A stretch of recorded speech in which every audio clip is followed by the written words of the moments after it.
Hey guys, it's Nedra. In today's video, I am going to be doing the dip gel method to see if it helps cure dip flu. If you don't know what the dip gel method is, basically you are replacing your base inactivator with gel base coat and a LED or UV lamp. And it supposedly helps cure dip flu, so we're going to put that to the test today and see if it actually does work. I'm not going to hold you guys up in the intro any longer though, so without further ado, let's get started. So the first thing I did was prep my nails and apply and prep my nail tips off camera.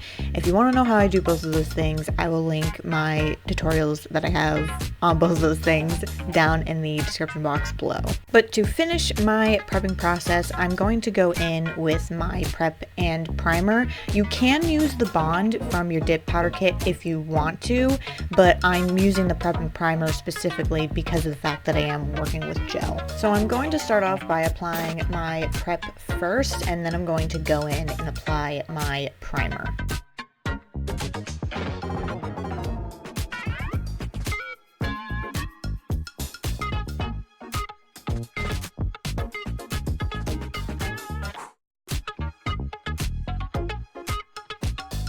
Once my prep and primer have completely dried, I'm going to go in with my base coat, some clear acrylic powder, but you can also use clear dip powder, and my cuticle pusher that looks like a little spoon.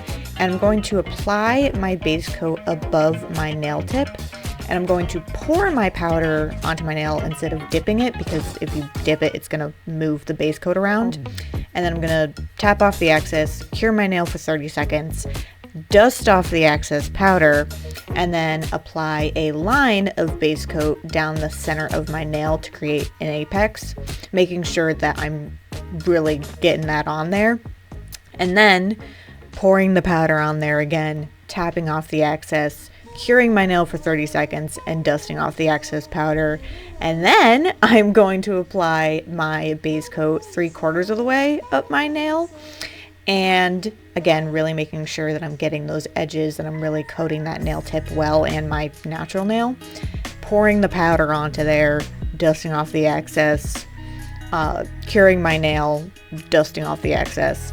And then I am going to apply my base coat, not a hairline away from my cuticle, but far enough away that I'm not touching it. And then again, pouring my powder onto my nail, tapping off the excess, curing my nail for 30 seconds, and then dusting off the excess powder. And I am making sure that I'm not getting any of the base coat on my skin. And if I am, I'm taking that off before I cure my nail because I don't want that cured on my nail. And then I'm applying the base coat a hairline away from my cuticle. And I'm really making sure that I am coating my nail completely, because these nails are very long and I want to make sure that every square inch of my nails are coated. And I also repeated this step specifically like 2 or 3 more times because of the fact that these nails are so long. I wanted to make sure that I had enough coats on my nails so that there wasn't a chance of them breaking.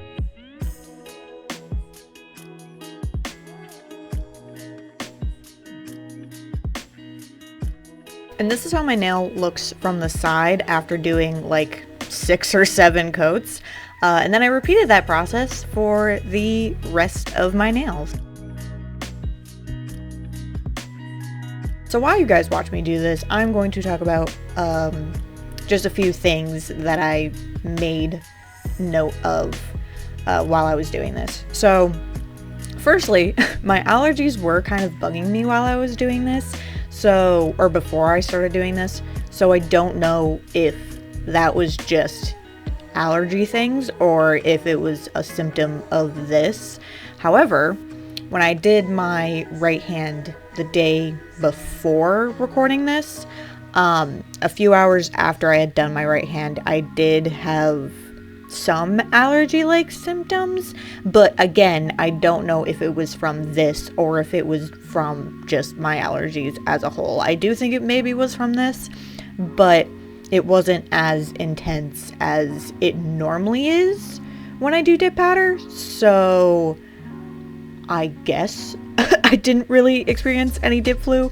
And the day after I had done this hand, I wasn't experiencing any symptoms at all. So I think this does help with curing dip flu to an extent. I think the powder itself does still kind of bother me, and also just the filing dust itself.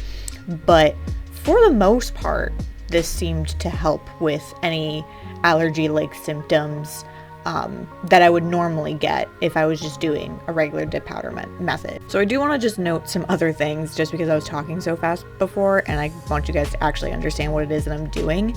So the reason I'm pouring the dip powder onto my nail instead of dipping my nail into the powder is because I don't want to disturb the base coat. Because of the fact that it's gel, it doesn't dry until you cure it. So if you're dipping your nail into the powder, that powder is going to push and move and disturb the base coat that you applied. So pouring it is the best method if you're doing this gel dip powder method. And also because my nails are so long, I wouldn't be able to fit it in this little jar anyways. So pouring it is, and I knew that I was gonna have to do that anyways, hence why I didn't care how long my nails were. So another thing that I want to note is off camera I applied like 2 or 3 more coats onto my nail, just like I said before, just because these nails are so long, I do want to make sure that there isn't a chance of them breaking. So I'm just slapping on as many layers as I can possibly can. That way there's enough thickness there so that they don't break. That does mean I have to do a lot of filing to make sure that they don't look thick and chunky, but I'd rather do that than have a chance of my nails breaking because it didn't make them thick enough. So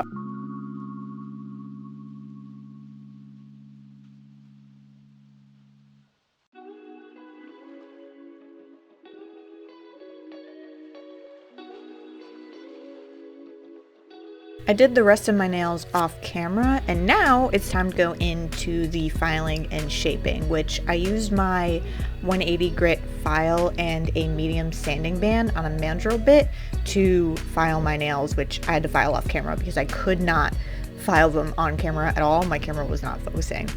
But after I was done filing them, I then went in with some top coat. Now, normally I would paint my nails, but because I want to keep track of any cracks or breaks or anything like that, I just applied top coat. That way I could actually see if I had any cracks or breaks or anything like that.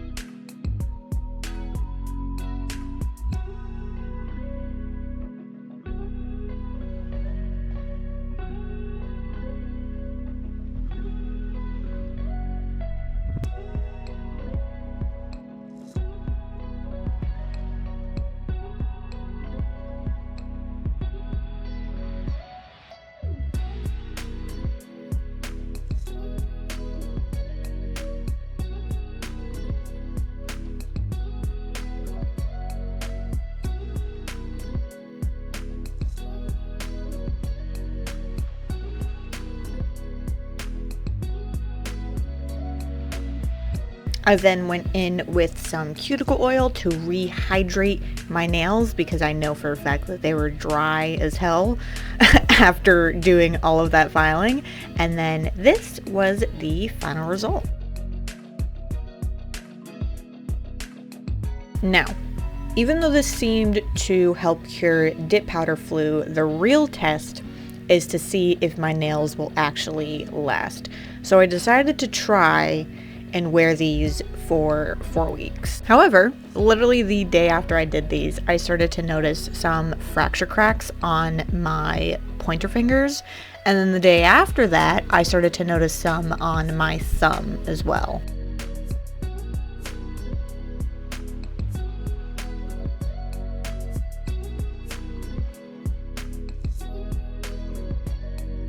Oh, and then 2 days after I did these, I broke this nail. So I tried my best to fix it, but I didn't realize that I actually had broke my natural nail underneath as well, so you can see that there's still like a crack there. However, I was still somehow able to make it through the week with these on. I also tried to do like a natural nail ombre type thing. Didn't really look great, but it is what it is. So I was able to get through the week with these. However, a few days after I recorded those clips, this nail that had that fracture crack, it was becoming more of a break. And then this one was becoming more of a break with the fracture cracks that it had on it. And then the nail that I had broken, that had rebroken itself so many times, and I had fixed it twice, and it just kept breaking. But again, that's because I didn't know that my natural nail underneath had broken. So I took them off because I couldn't. There was no way I was going to make it through 4 weeks with that one nail broken and the rest of them getting fracture cracks. However, I don't want you to give your hopes up yet, because I think the reason I was getting so many fracture cracks and breaks and things like that is because of how long they were. I don't think the powder and the gel could handle that weight and that length, which is why they just kept cracking and why I ended up breaking my one pointer fingernail so easily. So I do think that this method could work on shorter nails. So if you want me to try and do this method again, but on a shorter set of nails, and see if they will actually last up to 3 weeks, let me know and I will definitely do that. Moral of the story though is, do I think this helps cure dip flu? Yes, absolutely. Do I think that this method helps the nails to last? That is still up in the air, which is why I would want to try and do this method again, but on a shorter set. I also just realized I never made note of this. I don't think you could do this method with colored dip powder, because the fact that the lamp needs to be able to cure through the powder to cure the gel. I think you can really only use this method with either a clear dip powder or shared color dip powder. So if you guys also want me to try and do this with colored dip powder and see if they last or cure or anything like that, let me know and I will also try that. But that was the gel dip powder method to see if it helps cure dip flu. If you guys like this video, consider hitting that subscribe button and click the notification bell so you guys get notified of new videos that I upload. If it even works, and if it doesn't work, you can go ahead and follow me on Instagram and TikTok, where I not only do you guys ask new videos that I upload, but that's also where I share my work that you guys normally wouldn't see here in these videos. So I hope you guys enjoyed this video, and I will see you all in the next one. Bye!